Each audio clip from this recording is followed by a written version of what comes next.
मित्रों नमस्कार, आप सभी का स्वागत है हम लोग और द वॉइस ऑफ पीपल्स।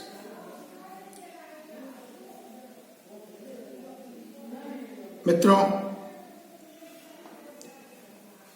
आज से हम बाबा साहब डॉक्टर अंबेडकर के ऊपर एक सीरीज शुरू करने जा रहे हैं। इस सीरीज का उद्देश्य किसी की भावनाओं को भड़काने का नहीं है, बल्कि बाबा साहब द्वारा आम जनमानस को दिए गए संदेश उसका प्रचार करना है, जिससे कि आप बाबा साहब डॉक्टर अंबेडकर को भली भांति समझ सकें और अपने मानवशील आंदोलन को आगे ले जाने में सहायक सिद्ध हो सके। बाबा साहब के नाम पे, उनके व्याख्यान के नाम पे कई लोग तोड़ मरोड़ कर अपनी बात भी रखते हैं।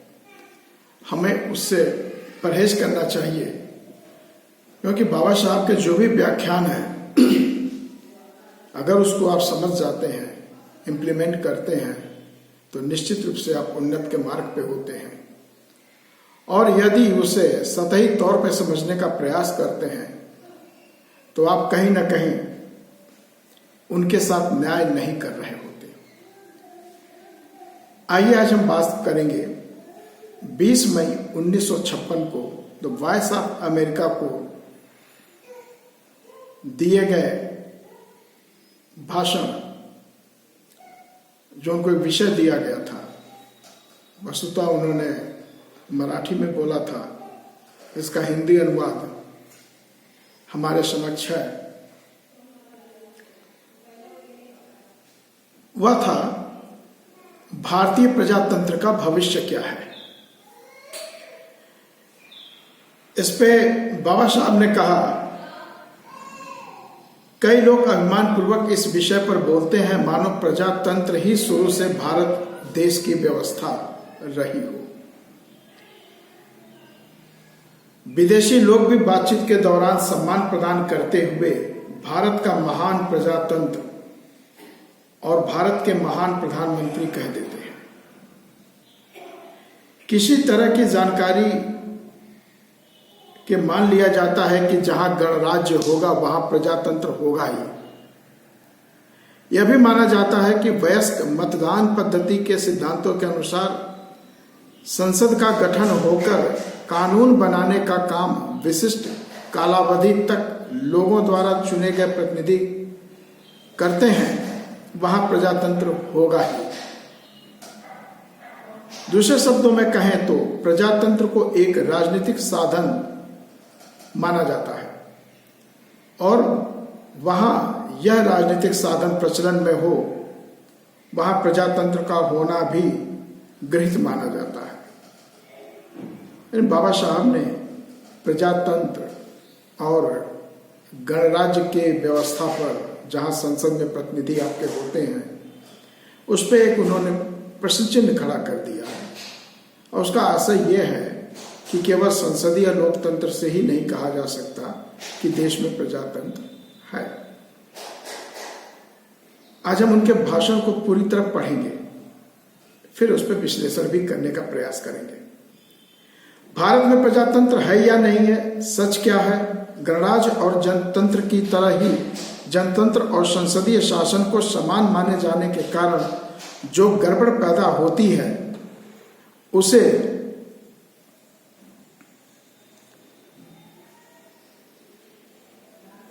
दूर किए बगैर इन सवालों का सही जवाब सामने नहीं आ सकता है।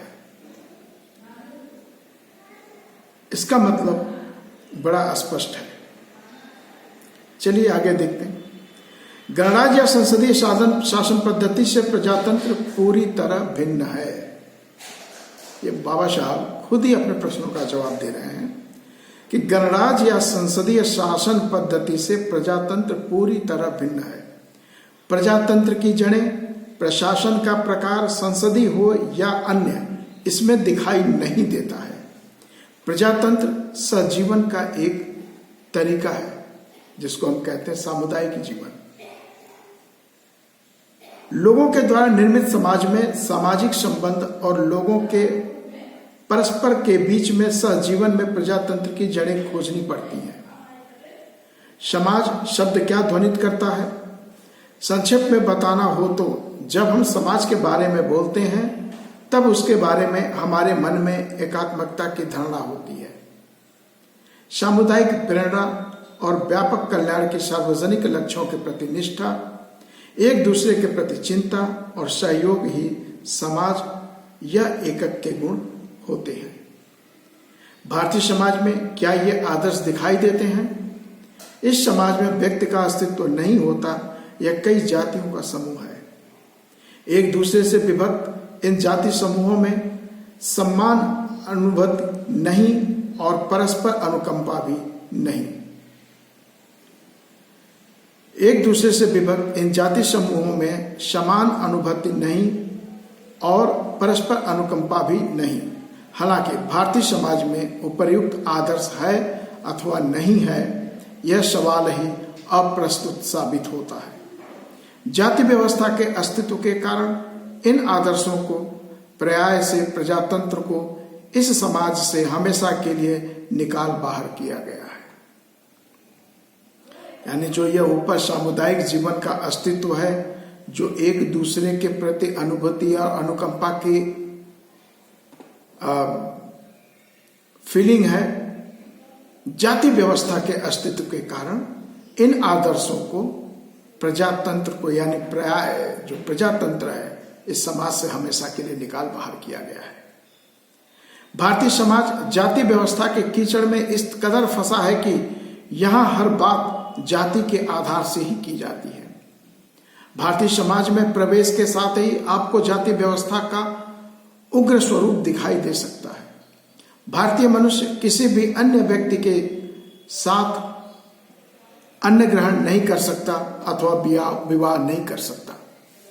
भारतीय मनुष्य किसी भी अन्य व्यक्ति के साथ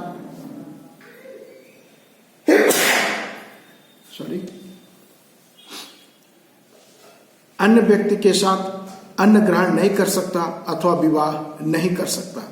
इसका एकमात्र कारण होता है कि वह व्यक्ति उसकी जाति का नहीं है।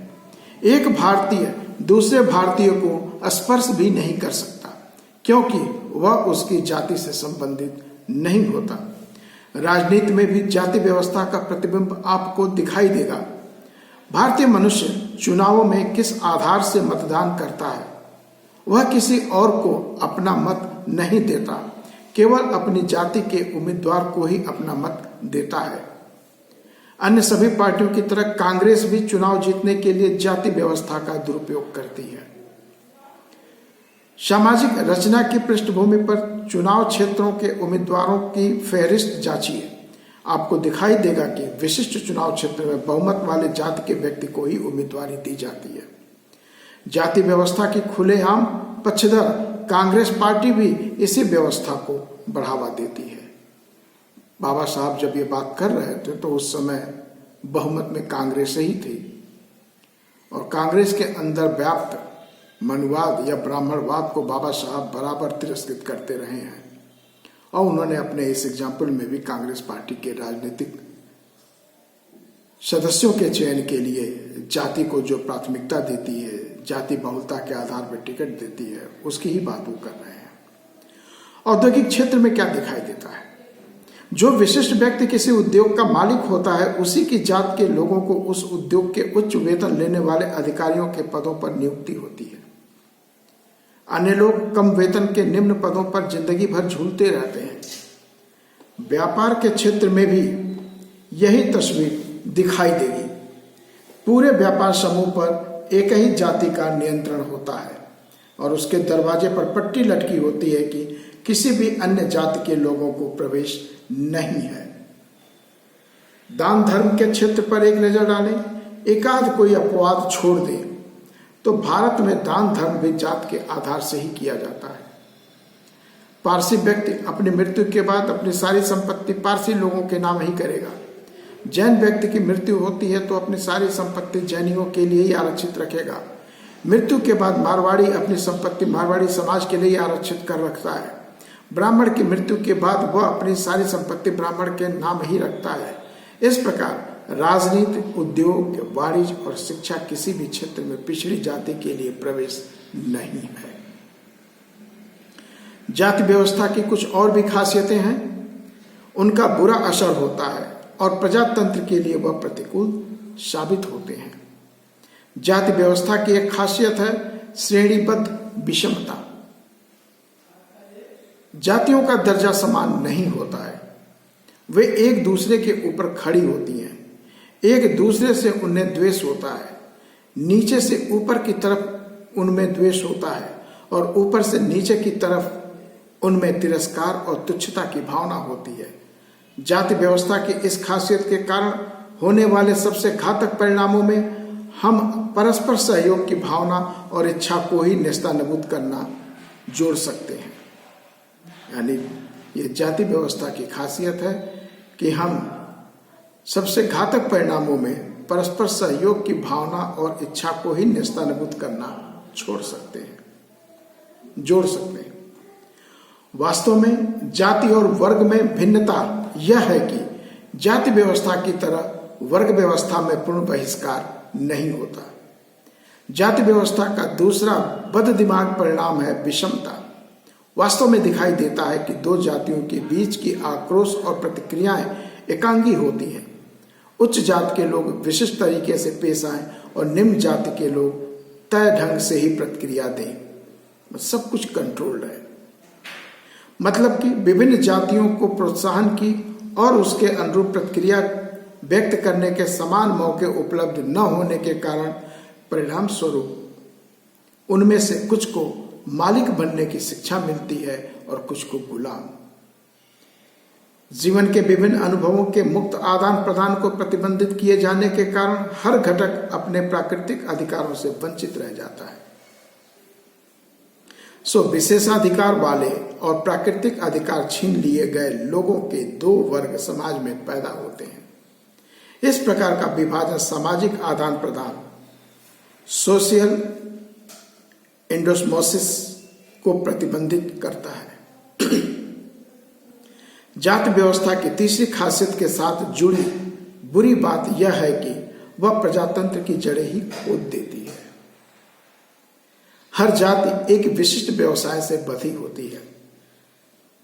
हर व्यक्ति अगर औरों के लिए उपयोगी साबित होने वाली और अपने पसंद के व्यवसाय का अगर चुनाव करता हो तो निश्चित रूप से समाज संगठित रूप से स्थिर रहेगा।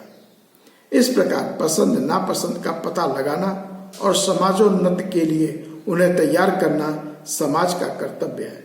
लेकिन हर व्यक्ति में क्षमता और क्रियाशीलता की असीमित विभिन्नता होती है जो व्यक्ति को बनाती है। प्रजातांत्रिक समाज में व्यक्ति की सभी क्षमताओं के लिए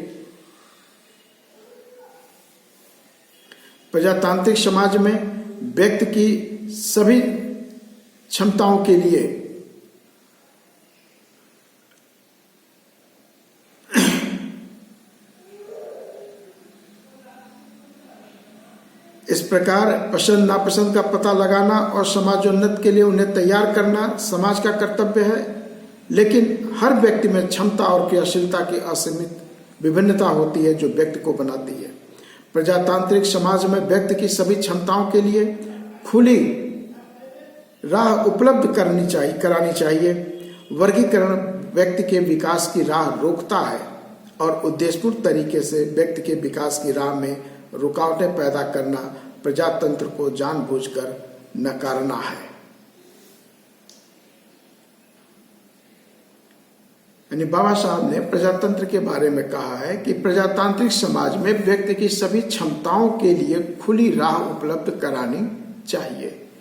वर्गीकरण, अगर आप यहाँ वर्गीकरण कर देते हैं तो वर्गीकरण व्यक्ति के विकास की राह को रोकता है और उद्देश्यपूर्ण तरीके से व्यक्ति के विकास की राह में रुकावटें पैदा करना प्रजातंत्र को जानबूझकर नकारना है। जाति व्यवस्था कैसे खत्म की जा सकती है? इस मार्ग की पहली रुकावट है जो जाति व्यवस्था का प्राण है, यानी श्रेणीबद्ध विषमता।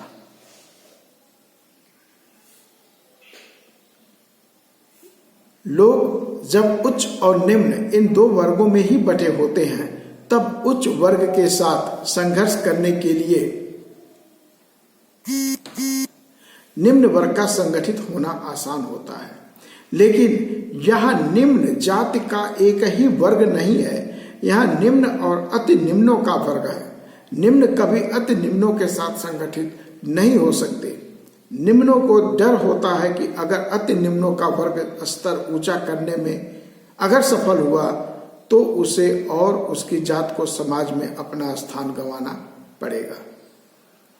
जो निम्न जाति के लोग होते हैं उनको यह डर होता है कि अगर निम्नों का उनकी जातियों का वर्ग स्तर ऊंचा करने में अगर सफल हुआ तो उससे और उसकी जाति को समाज में अपना स्थान गंवाना पड़ेगा। प्लेन लैंग्वेज में कहा जाता है उसको कुजात काट दिया गया।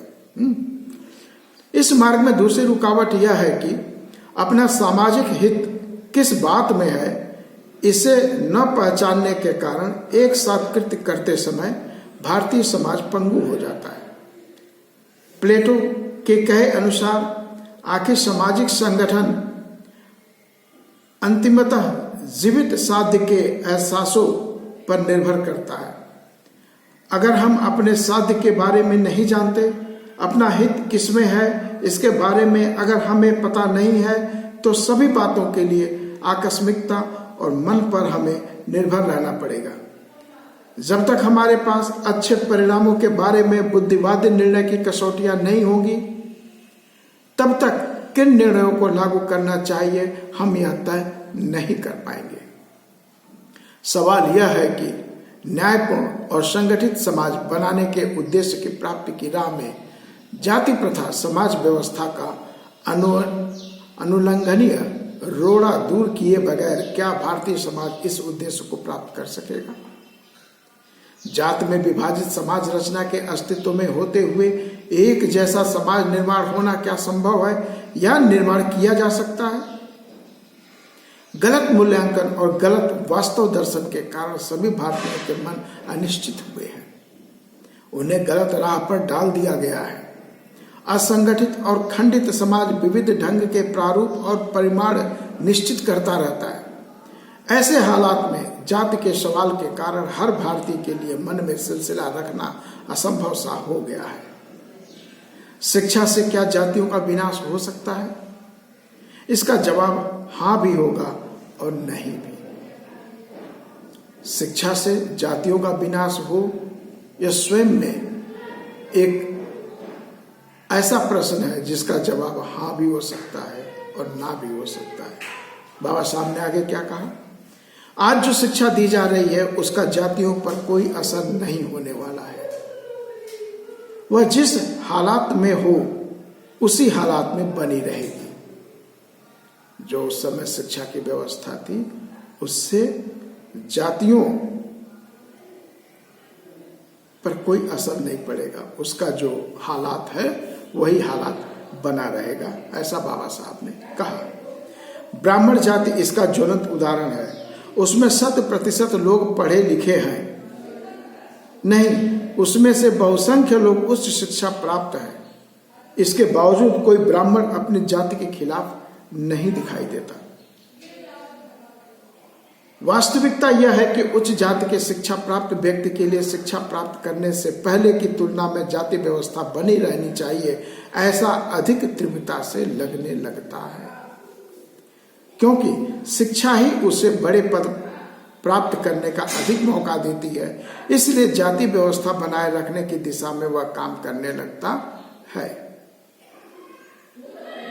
इस प्रकार देखें तो जाति व्यवस्था को नष्ट करने में शिक्षा उपयुक्त साधन साबित नहीं होगी। यह शिक्षा का नकारात्मक पहलू हुआ। बाबा साहब ने कहा कि अगर आप ऐसा सोचते हैं तो ये तो एक नकारात्मक पहलू है। अब सकारात्मक पहलू क्या बताते हैं वो? भारतीय समाज के निचले स्तर के लोगों को शिक्षा दी जाए तो यही शिक्षा जाति व्यवस्था को पिघला देगी। जिनको शिक्षा से मरहूम किया गया था, जिनके लिए शिक्षा सपना बना था, अगर उनको शिक्षित किया जाए तो वो जाति व्यवस्था के सिस्टम को पिघला देगी। लेकिन यही अगर उच्च वर्ग के पास शिक्षा रहेगी तो जाति व्यवस्था को पराकाष्ठा पे पहुंचाएगी। शिक्षा से उनमें विद्रोह की भावना जागेगी। वर्तमान स्थितियों में उनके अज्ञान के कारण वे जाति व्यवस्था के समर्थक बने हुए हैं। एक बार उनकी आंखें खुल जाए तो वे जाति व्यवस्था को नष्ट करने के लिए कटिबद्ध होंगे। वर्तमान नीति का प्रमुख दोष यह है कि बड़े पैमाने पर शिक्षा दिए जाने के बावजूद भारतीय समाज में जिन्हें उसकी असली जरूरत है उन्हें शिक्षा नहीं मिल पाना। भारतीय समाज के जिन लोगों का स्वार्थ जाति व्यवस्था के कारण साध्य होता है, उसी स्तर के लोगों को अगर आप शिक्षा मुहैया कराते रहोगे तो जाति व्यवस्था और मजबूत होती रहेगी। ऐसा न करते हुए भारतीय समाज के निम्न स्तर के जो लोग जाति व्यवस्था को उखाड़ फेंकना चाहते हैं, उन्हें अगर शिक्षा दी गई तो निश्चित तौर पर जाति व्यवस्था ध्वस्त होगी। हर बार किसी भी प्रकार से तारतम्य का पालन न करते हुए भारत सरकार और अमेरिकन फाउंडेशन की शिक्षा की मदद करने की नीति जाति व्यवस्था को और मजबूत कर रही है। अमीर को और अमीर और गरीब को और गरीब बनाना दरिद्रता को समाप्त करने का मार्ग नहीं है। जाति व्यवस्था को समाप्त करने के लिए शिक्षा का एक साधन के तौर पर इस्तेमाल करने की नीति पर यह बात लागू होती है। जाति व्यवस्था को कायम रखना चाहने वालों को शिक्षा देने के कारण भारतीय प्रजातंत्र का भविष्य उज्जवल तो नहीं ही होगा, उल्टे यह नीति भारतीय प्रजातंत्र को संकट में डाल सकती है। हस्ताक्षर B.R. अम्बेडकर, 26 अलीपुर रोड, नई दिल्ली, दिनांक 20 मई 1956। अभी आप सुन रहे थे बाबा साहब का ये भाषण 20 मई 1956 को वॉइस ऑफ अमेरिका इस आकाशवाणी केंद्र को दिए गए भाषण। इसका हिंदी अनुवाद जो कि मराठी में था, हिंदी अनुवाद संध्या पेडनेकर द्वारा किया गया है। साथियों, इसमें आपने दो चीज देखी कि प्रजातंत्र का भविष्य क्या है। बाबा साहब ने स्पष्ट कहा कि यदि शिक्षा जिस रूप में है और यह उच्च वर्ग को ही मिलती रहेगी तो जाति व्यवस्था चरम सीमा पर पहुंचेगी।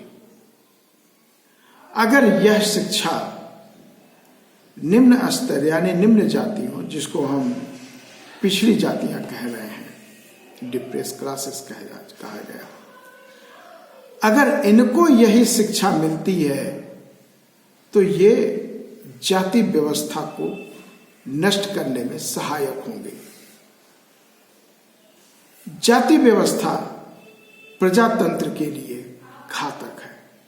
बाबा साहब ने संविधान सभा में 25 नवंबर को दिए गए भाषण में कहा था कि जातियां राष्ट्रद्रोही होती हैं क्योंकि ये एक दूसरे से ईर्ष्या, द्वेष, नफरत करती हैं।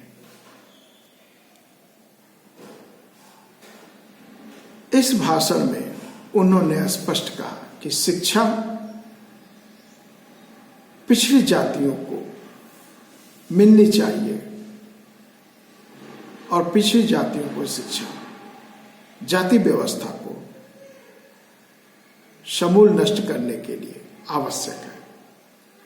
वर्तमान की अगर हम बात करें तो भारत सरकार की नई शिक्षा नीति यह पिछड़ी जातियों को, दूसरे शब्दों में कहिए आर्थिक रूप से कमजोर, चाहे वो कोई भी हो, आर्थिक रूप से कमजोर लोगों को शिक्षा से दूर धकेलने का षड्यंत्र है। इस पे बहुत सारे डिबेट आपको इसके प्लस और माइनस में मिलेंगे। और अगर पिछड़ी जातियां इस शिक्षा व्यवस्था से दूर धकेल दी जाएंगी तो निश्चित रूप से यहां जातियों का वर्चस्व यानी उच्च जातियों का वर्चस्व बनेगा और पिछड़ी जातियां गुलामी की दौड़ में चलेंगी। तो प्रजातंत्र कैसे मौजूद रहेगा? बाबा साहब ने इसी में स्पष्ट किया,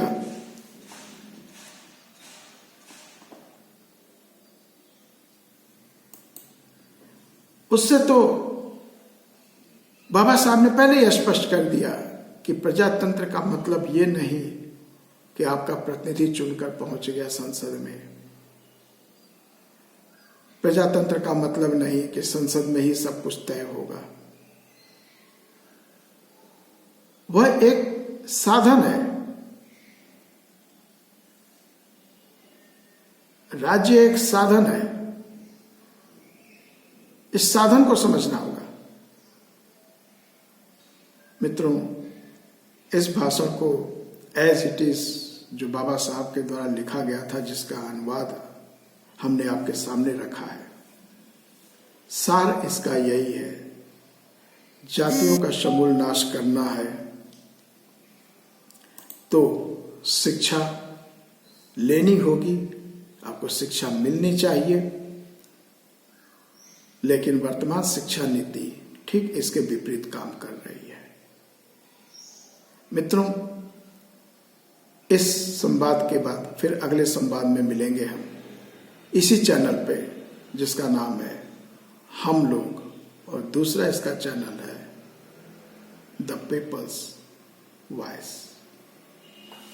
जय भारत, जय संविधान।